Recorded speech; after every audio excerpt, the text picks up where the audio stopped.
thank organizers and Swamiji's for giving me this opportunity. I am from Karnataka, but now I've been working here in Goa from last 20 years. So I have not lost touch with my roots, and this is one virtual way of interacting with my own people in Karnataka. And I thank the organizer for giving me this opportunity. So to start with the process, there are two caveats. Means yesterday I was speaking to Professor Hagdare that net is an issue with everyone, and because of this heavy rains, even I don't know whether I'll have a continuous connection throughout. So I have kept my mobile standby. So if something happens to my landline connection, then I'll move on to my mobile connection. So please stay connected so that I will restart the process. Yes. And this is the best way of conveying you that 21st century is not going to be anything similar to 20th century. It's going to be very, very different from what we had. And the last century is going to be a kind of, what should I say, a kind of a surprise for the younger generation, that how people could live like that. So the present generation would be asking a question that how people could survive without mobiles. Now the questions are going to change and the surprises are going to increase. Social life has become virtual. Now hardly we know people face to face, but we know them through internet, Facebook, Twitter, Instagram. Now these are the ways of future. And I do see with the pandemic, things have actually catalyzed. So pandemic has worked as a catalyst for this progress. So what it would have taken 5 years to progress, it has taken 5 months. Now we are going virtual, online classes, webinars. These are the things that are going to happen even more frequently. My today's discussion is education in 21st century. Now, when I take up this for discussion, I have divided into 3 parts. The first part, I'm going to look into our school and college education and how it worked and why it came in that fashion, and what we have studied, the process, why it was like that. From there, I move on to one example which has impressed me a lot, how you can innovate in your teaching process. Then I'll come to the challenge of 21st century, but I won't be in a position to advise you how to overcome these challenges. But I strongly believe that identifying the challenge, identifying the shortcomings actually solves 50% of the problem. Now we know what we need to do. Now, how to do it is another 50%, which requires another discussion like this. And if time permits or if opportunity comes up again, then we can again meet and chalk out our future plans, how to deal with this new challenge. Now, these 3 parts I have broadly divided into 8 discussions. I'll be going by discussion. So let me start with the introduction to this. So when we talk about introduction, why? Definitely our forefathers, great grandparents never had this discussion when they entered into 20th century. From 19th to 20th, when they came, they did not bother much that 20th century is going to be very different from 19th century, because everything remained almost same. But 20th to 21st, when we move from this 20th century to 21st century, there is a need to look into the way the world is going to shape. It's going to be very, very different. Take it from me. It's going to be really different from what it was. I'll give you 2 examples that how things are going to change. Chess game, humans played from very long time. In 1996, IBM company, they created a computer and they named it as Deep Blue. Deep Blue computer was formed, and they asked Kasparov, the Russian grandmaster, to play a chess game with that. The Deep Blue computer was defeated by Kasparov, and he was very proud of his achievement, and he said, I can never be defeated by a machine. The moves which Kasparov played, they made the Deep Blue to learn from that. They started feeding the different moves. 1997, 1 year later, Deep Blue defeated Kasparov. That's the achievement of machine. Now this machine kept on playing with people, kept on defeating the people. It had amassed the knowledge, the experience, because every move was getting recorded. So every move was with it. So every time it plays a chess game, it was getting more and more smarter. And that's the computer, Deep Blue. Then there was another computer created called Deep Fridge. Now this computer never played a chess, but what was given to it was an artificial intelligence. They asked the computer, they enabled the computer to improvise. Whenever they face a problem, it should improvise. This computer, Deep Fridge, played with Deep Blue. Now see, please remember, now computers don't play with humans because they know that we are not cannot compete with them. Now there is a game between two computers. One computer with 20 years of experience and one computer which has never played a chess game. 100 games were played, 97 times the new computer won, Deep Fridge won. That's artificial intelligence, and that's how the future is going to be.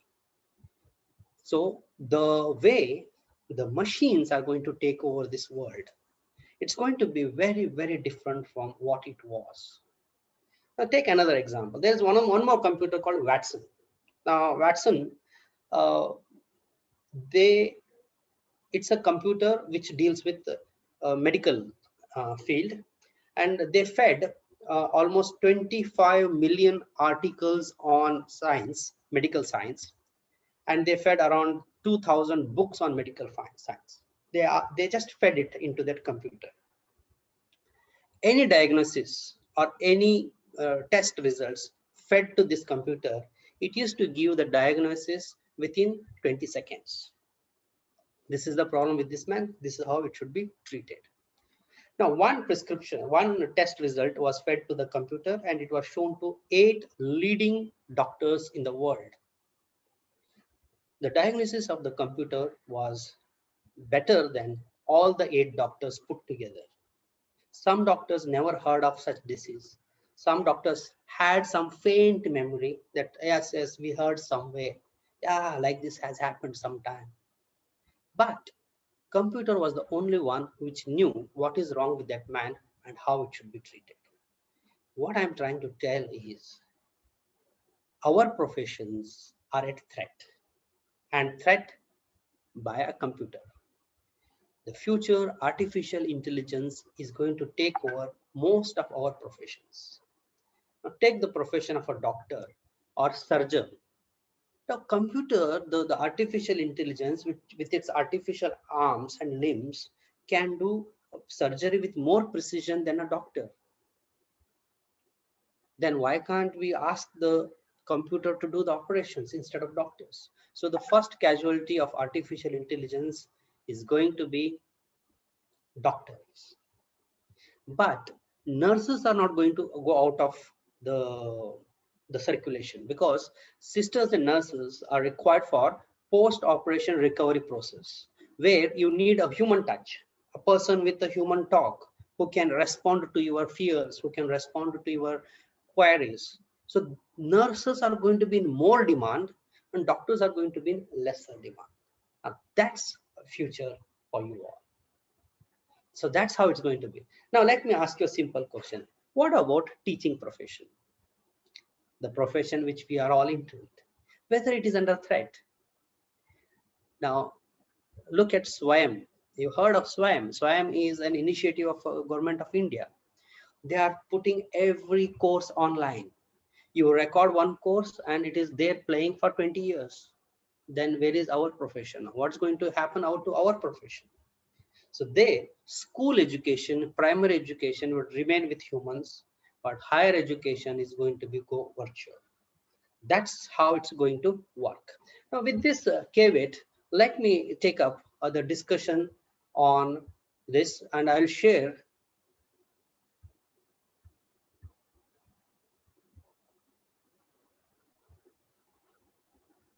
Is it visible, sir? Yes, sir, visible, sir. Yeah. Thank you. So let me start with the way the schools started in this world. See, the schools, the present school system coincided with our industrial revolution. Because with the industrial revolution, there was a deep demand for qualified workers with some basic educational qualification. And we had a requirement of the educated clerical staff to manage the whole running of the industry. So when the education system was created, the present system what we are using, it was to address the needs of industrial revolution. And there were two demands of the industrial requirement. One is standardization. Everybody should have similar qualifications, similar knowledge.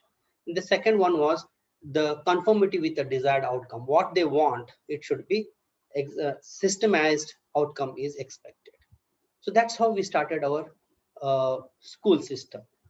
But this school system, when we established, we achieved our goal that we supplied human resources for our industries.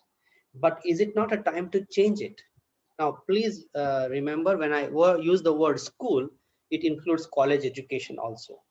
Because first point, sir, somebody is raising hands. Can you just ask what is the?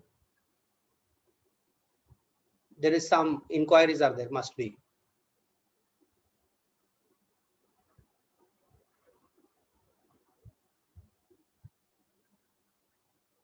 Hello? Sir, audible, sir. Audible and visible. No, sir, some are raising hands. That's why I thought some questions may be there. Yes, I sir. saw Yes. somebody raising Yes. hands. Okay. So I'll continue with my discussion. Okay, sir.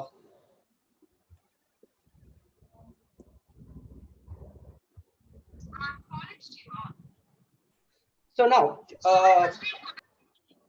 when we look into the factory called a school or a college, there are three sames are there.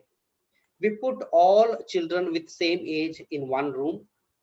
We provide them with the same material to read, and then we assess them with the same scale, same kind of assessment. So therefore, the school functions like an assembly line in a factory. That's why I termed it as a factory called school. Now you look at, you imagine your college days. So when you went to college, you moved from one classroom to another classroom as you kept passing the examination. So that means you are moving in assembly line, and then all are given same material, same exam was conducted, and you are assessed with the same scale. Imagine if this was applied in nature. If climbing a tree was the way of assessment, then monkey would have scored highest, and everybody would have looked at as a monkey as a brilliant student. Whereas the dumbest would be the fish, which could not come out of the water and climb the tree.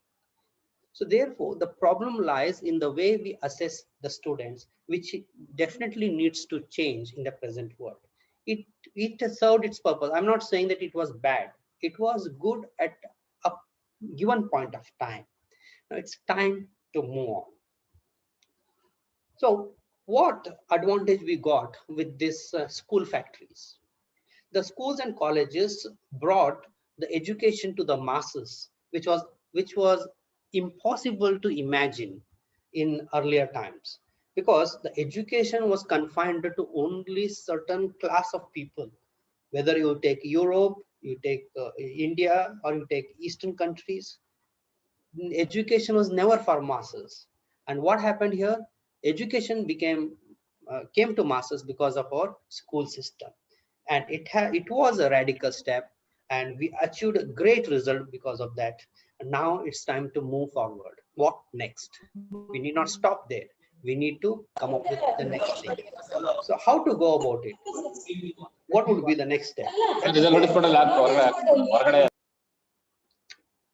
That's where we need to look into. Now,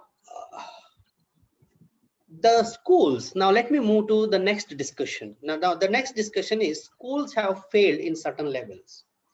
Again, schools and colleges have failed in certain levels. One is failing humans. How it has failed humans?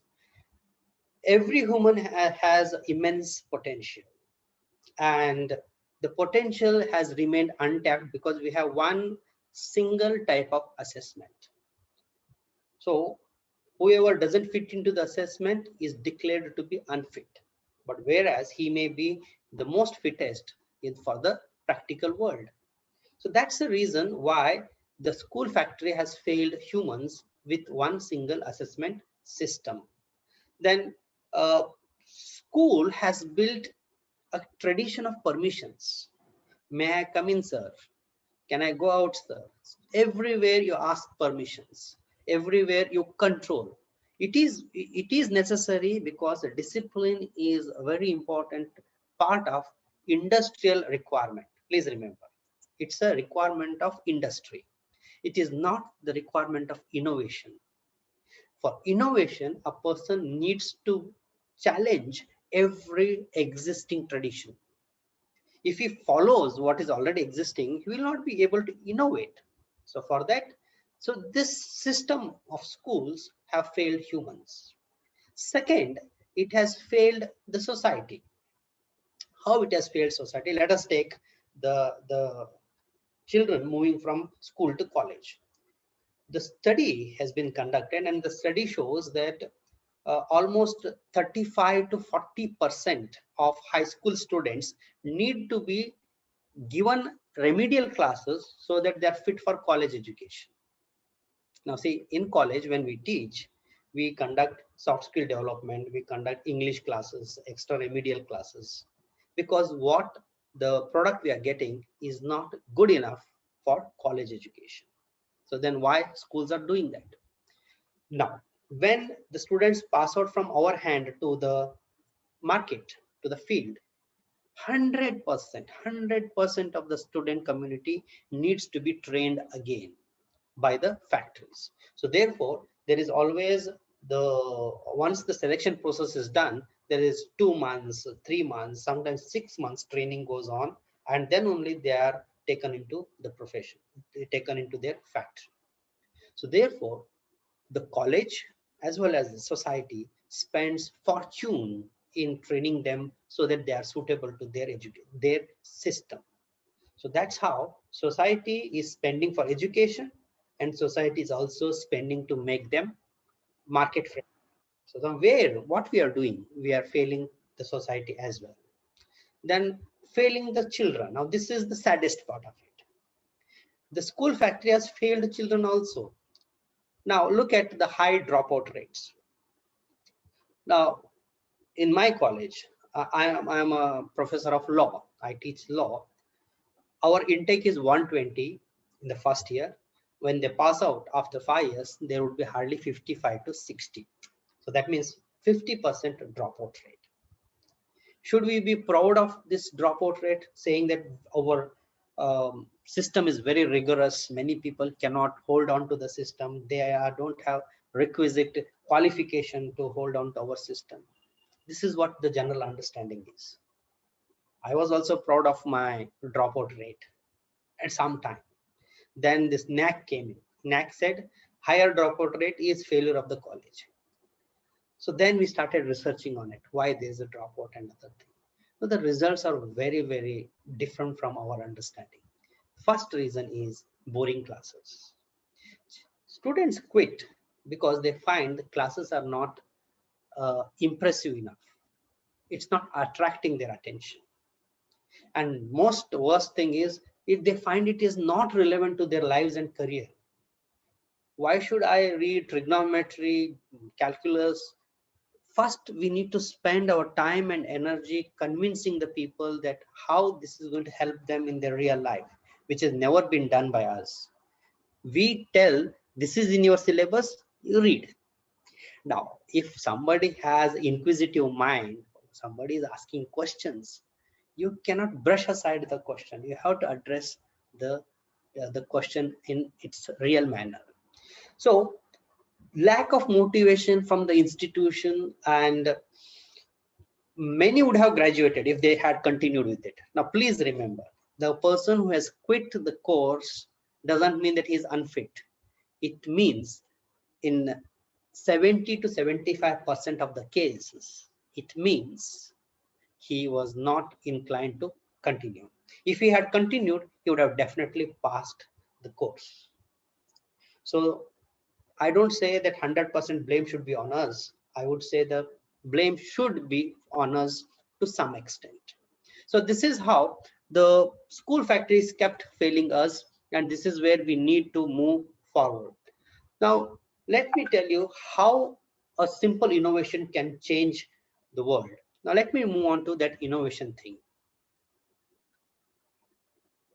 I had an opportunity of listening to one of leading educator in India. His name is Sugata Mitra. He's a man, and if you Google his name, you will find his achievements. He has done great jobs, and he's mainly working towards school education, not the college education. So when he was in Bombay, there was a huge wall separating his institution from the slum. And he used to see the slum children moving around, wasting time, playing in the dirt. And suddenly he got an idea. Let us see how well they can learn, how well they can learn new things which is given to them. So what he did, he put a hole in a wall. This is his experiment, hole in the wall. He put a hole in the wall and he fixed the computer, secured it so that it cannot be removed and taken away. And then he did one smart thing. The height he kept it in such a way, and he created an obstruction that elders cannot use it. It can be used by only small boys and girls. After making this arrangement, he left it open. No instructions, nothing, no training, no teaching. There is no instructor. Just one hole. In the hole, there is a computer with one mouse. Now I'll show you how it was. This is how he arranged. The top projection is many people thought that it is for the shade, but he actually wanted to avoid elders using it. So he managed to put that, and only children started using it. Now this is another hole in the wall where children were using it. Now look at the result. 2 minutes. It took 2 minutes for the children of the slum to understand the relation between the arrow on the screen and the mouse in hand. So they realized that we have to move the mouse, target it, click it. So it operates. So in 2 minutes, the puzzle was cracked. They knew that you need to target a mouse and click. By evening, they started surfing the web. Now, what I'm trying to tell here is, if you create facilities, they learn on their own. You need not take up an effort to make them learn. Create facilities, create interest. So Sugata Mitra did not stop here. He went one step further. He said, surfing web is not enough. They should gain something, learn something. So what he did, he inserted an information on of genetic diseases, diabetes, BP, Alzheimer, some diseases. He put information in the computer and left it to them. Again, no instruction, no teacher, no instructor standing next to them to explain to them. They were uneducated, illiterates, so he kept there, and they kept on watching the photographs, understanding it. So after 15 days, he conducted one exam for them. The result was 0 to 30%. See again, no instructions. But it's not enough to pass the formal examination. So what he felt, that the interest created can take them to one step, to one level. After that, there is a need for somebody to carry them forward. But he is not inclined to bring teacher into the picture. So instead of the teacher, so he brought somebody else, some very interesting person. And that person is known as grandmother. So what he did, he moved his the line of the experiment to Tamil Nadu. And in Tamil Nadu, he called teenage girls, 16 to 14 years old, who has quit schooling and at home, told them to be there in the classroom. He gave them computer with the genetic disease information and told them that whenever a children is watching it and other thing, you just go and say, tap their back and say that Shabash, you are doing good job. Only these two sentences. Shabash, doing good job. Very good, doing well. I am proud of you. Just keep encouraging them. These grandmothers, they're not actually, they are teenagers, but the role of a grandmother, as we all know that at our home, when our grandmother, grandparents were there, we could do much beyond our capacity. And that grandmother improved the result from 30% to 50%. Good job. Very good job. But Sugata Mitra did not stop here. Now what he did is, he brought one computer, gave it to 4 or 5 students, gave same information, asked them to learn. Now here, he could have easily afforded one computer for one student, but he avoided it and he gave one computer for 4 or 5 students. Then what happened? So each computer was occupied by 4 students and they started learning. And in Wall Street Journal, Matt Ridley wrote that Sugata Mitra was so intelligent that one child in front of computer would learn very little, but by discussion and debating, they can learn a lot. So that's why he had kept so many in that one computer. Then he conducted paper-based exam. Result reached 76%. And still, there is no teacher in the picture. It's all self-learning. There is one person who keeps encouraging with the complete, with no understanding what is going on, but they keep encouraging. Now that's how the things work, and that's what I call innovation. So teaching a complex subject like genetic diseases without a teacher, without basic education, that's what is innovation is about. So this is how the innovation can be done. Now this is for your information that we can do innovations if we put our effort in this. Then what he did, he conducted the same test after 2 months. So the score was almost remained same. So what he concluded was, there is deep learning and there is maximum retention. They can retain everything that they learn through this system. What is the system? The system is not through instructions, but through constructions. Give them facility, let them construct their own ideas. Don't feed them with your instructions. That's the best way to learn. So this is what we learn from that. Now, why we worry about this 21st century so much? Simple reason is, we don't know what it is going to be in the future. So my great grandfather was very much aware about the future of his son. He knew he's going to do agriculture. He's going to continue to do the agriculture. So he knew what kind of training to be given to his son. So he gave a training how to manage agriculture, plowing the land, selection of seeds, everything. So his son was very much ready for his future, his challenges. But can we say about our children? When our children are growing up, whether we know their future? Answer is no, because in the year 2000, when we are out of the college, our world was very different from 2020. We are having a webinar which was unimaginable in 2000. We could not even imagine that. So that's why I'm saying we have an unknown future for which we need to make our children to face that unknown future. How to do that? We need to concentrate on certain very basic skills. And only when we impart those skills, then they are ready for this 21st century challenge. So let me go through that. So what is the challenge that we are having?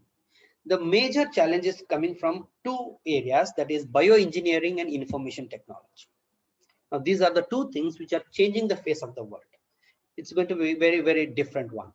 Now, look at the simple factor of life expectancy. At the time of independence, our life expectancy was between 35 to 40. Now it is 75.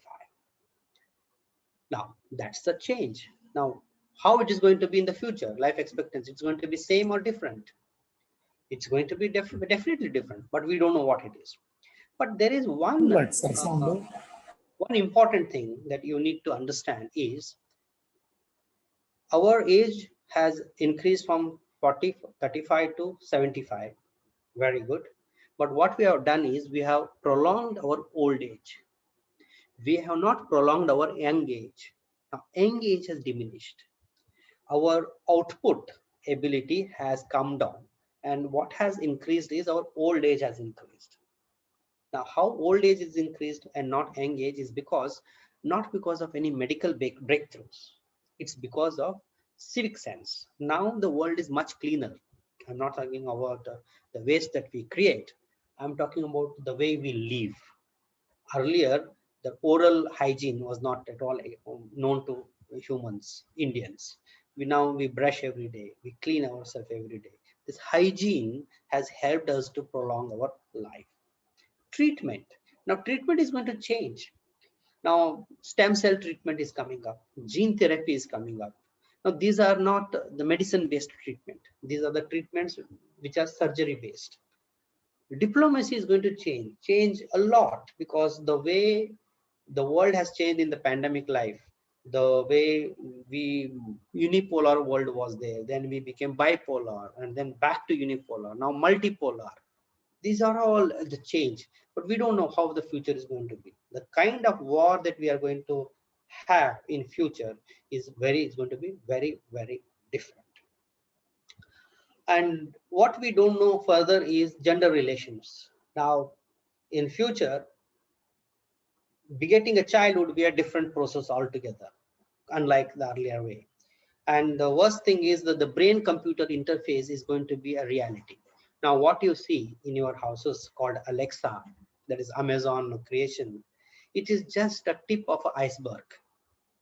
Alexa is nothing what that artificial intelligence is capable of. Now, there is world's biggest computer that exists. The moment a person enters the house is controlled by that computer. The moment a person enters, it takes a reading of his BP, pulse rate, breathing rate, and then it also try to understand his emotion. Based on that, it chooses the music for that person. It chooses the kind of light the person should have around him. So it controls his emotions. How it is controlling? It's like an advanced Alexa. Now, what Alexa is, she only listens to you. Now, can you imagine that how Alexa can understand your language and give back what you want? It's artificial intelligence at the nascent stage. There is small tip of iceberg. So that's where brain and computer interface is going to be the future.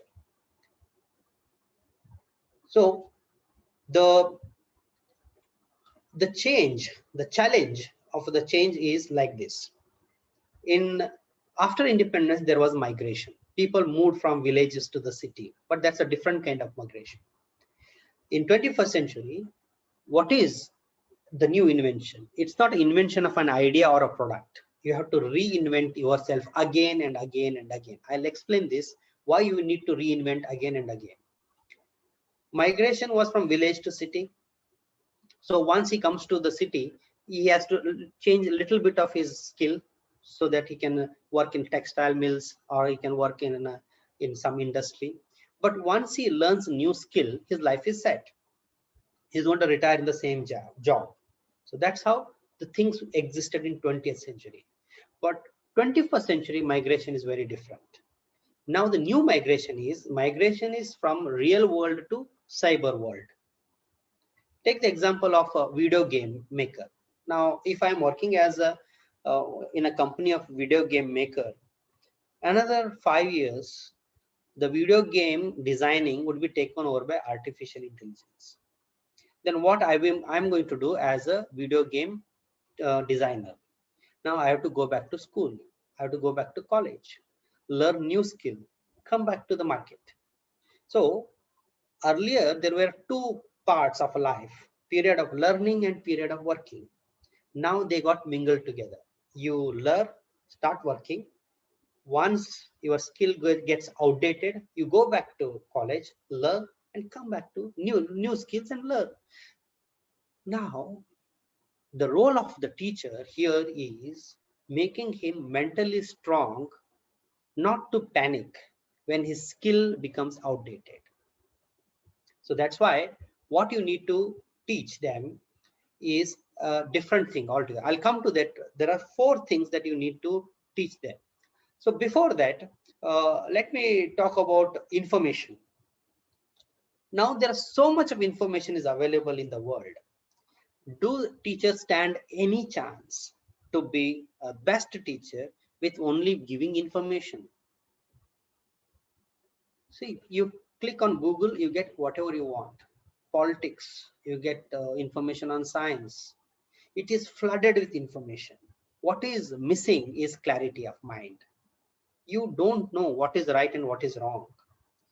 Earlier, if you look at the way the politics and everything is functioning now, earlier there were censors.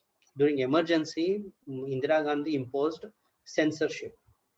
They asked the newspapers not to publish, which is against the government. Now the censor is different type. Now the governments don't block anything.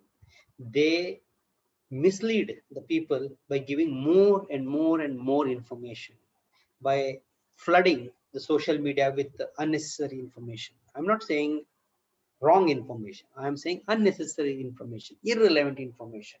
So emotionally, we move out of the actual issue which was supposed to be dealt by us.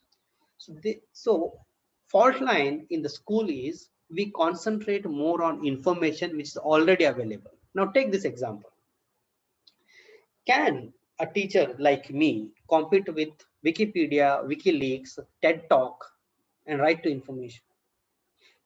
Whatever I'm speaking, you can easily get anywhere you want.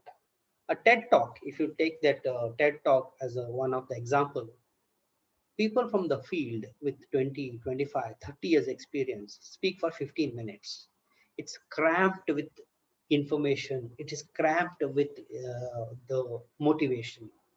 Can a teacher be come up to the level of a TED talker? Not possible. If a Shah Rukh Khan comes and tells that how he became famous, what kind of work he put in to become famous, he would be more impressive than me telling that how I have led my life. Nobody would be interested in knowing about my life. So that's what I'm trying to tell you, is that it is full of conflicting information. It is full of information, irrelevant information. So if you think that by giving information you are going to be a good teacher, you are in a wrong boat. It's a wrong time. You could have been a great teacher 15 years back, 1-5. You could have been a very great teacher because information was not easily available. So right line of the school, what the school do, in other words, what schools should not do,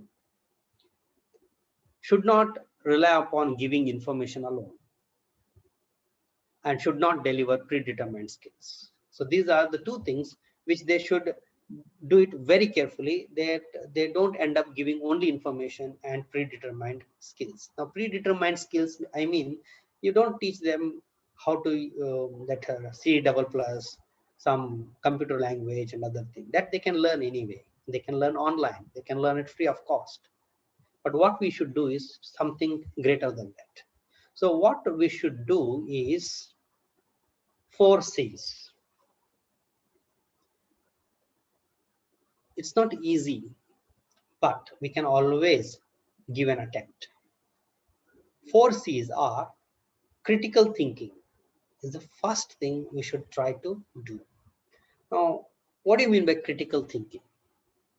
A critical thinking is a person who can think independent of others, who can evaluate right and wrong, who can always look into the decision is taken only after getting full information. If somebody comes and tells, come, let's change the world, and if you say, yes, come on, let's change the world, you are not a critical thinker, you are a follower. If somebody comes and says, let's change the world, and the opposite person says, very good, what is your plan? That guy is a critical thinker. He is not following him blindly. He's asking, what is your plan? Okay, changing world, great thing. But what is your plan? How to change the world? That's a critical thinking. And it should be imported in every student of your college. Again, I'm explaining my disability. I'm telling you what to do. But how to do, it is left to all of us to do the brainstorming and do it. Communication is the second C. Because the world is changing so fast that we need to learn the communication methods by writing blogs, by communicating your thinking. Everything has to be communicated. Oral communication as well as written communication needs to be worked and reworked again and again. Collaboration is it's the most important requirement of the present world. You all must be knowing one word, DIY. That's a new mantra in the world. That's do it yourself. DIY. If you go to YouTube and type whatever you want to type, you type, say, schooling, how to do the schooling, you get plenty of videos. You go and type that how to make boat, paper boat, you get videos. So what is happening here is people are coming together and sharing the information so that there is a collaborative uh, acting. Now, there was one issue, I'm not very clear about the names involved in this example. One man wanted to start this drone system and he didn't know how to go about it. So he put the idea on the internet. He said that why can't we have uh, a pilotless drone which can supply things, small things can be carried at different places. He put that idea. One fellow responded, it's a great idea, it can be done by using this technology. So he gave his input. The third fellow said that if you bring these things, it can be arranged in this manner, it can be connected in series like this. So there were 25-30 people coming together, putting their ideas and making it work. And now we have drones. Please remember, drones are not manufactured by a company. It's manufactured by collaboration of freelance researchers. For online teaching, there is one software. The software is called as see, I forgot the name. That's a very nice software. It created by collaborations. Now I am a law teacher. If I collaborate with a political science teacher, we can come up with a new knowledge, because how political scientists look at it and how a lawyer look at the constitution, it can be a very good combination. A sociologist and an economist can be a very good combination. A language teacher can collaborate with anybody else, because the language teacher's creativity is quite different from others, because they are the people who read fictions very often. So their creativity is much better than most of others. So collaboration is something which you should teach the students. Now this is what is missing among the present generation. Means in our generation it was existing. Now what happens is they try to study individually and write the exam, but if they study collaboratively and write the exam, they could have done much better and they could have helped others also to score. The last one is creativity. Creativity is an innovative way of looking at the problem and coming up with a different creative solution. Now, when you see a problem and you try to solve the problem, you start thinking. Now, what is thinking? Now, thinking means first you run through your memory how I dealt with this problem in the past, how I dealt with it when I faced this problem. You run through your memory. Now memory comes blank. You never faced this problem. This is a new problem. You never had this. Then you again start thinking. You go through the memories of your friends, your relatives. When they had this problem, how they reacted to it. Again, you come blank. Nothing happens. That comes the third stage. Now, the third stage is reflective thinking. Now, if I do this, what would be the reaction? If I do this, what would be the reaction? Now, you are trying to come up with, create an idea to deal with the problem. That creativity should be a part of everybody's thinking process. What happens with us is we do first thinking, we draw blank, we do second thinking, we draw blank, and we panic. We don't go to the third one. And that is where, as a teacher, we need to explain, ask them to deal with this third requirement also. So this is how we need to teach them ability to deal with the change. We need to teach them to learn new things, not to panic with the older one, welcome new things rather than resist new things, then preserve mental balance in unfamiliar situations so that you can come up with this reflective thinking. I think I have still time is there. 10 minutes are there.